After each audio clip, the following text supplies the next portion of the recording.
اور پاکستان نے مسلم لیگ نون لیگی سے وفاقی کابینہ میں 3 سے 4 وزارتوں کا مطالبہ کر دیا۔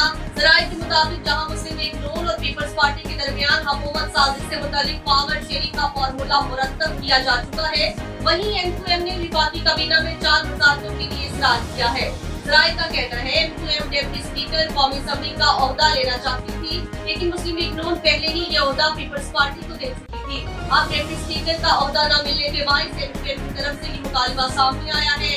وفاقی کابینہ میں وزارتوں کے علاوہ M2M نے قانون سازی کے تحت بلدیاتی اداروں کو بااختیار بنانے کا بھی مطالبہ کیا ہے۔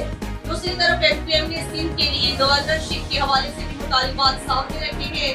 M2M کامران کسوری کو گورنر کے عہدے پر برقرار رکھنا چاہتی ہے۔ اس حوالے سے M2M پنجاب کے رہنما محمد زاہد نے اپنے ایک بیان میں کہا ہے کہ نون لیگ نے بھی موجودہ گورنر سندھ کامران کسوری کو برقرار رکھنے پر رضامندی کا اظہار کیا ہے۔ خیال رہے کہ پیپلز پارٹی اور نون لیگ کی حکومت سازی فارمولے کے مطابق گورنر بلوچستان اور پنجاب جے اعلیٰ، جبکہ گورنر سندھ نون لیگ کا ہوگا۔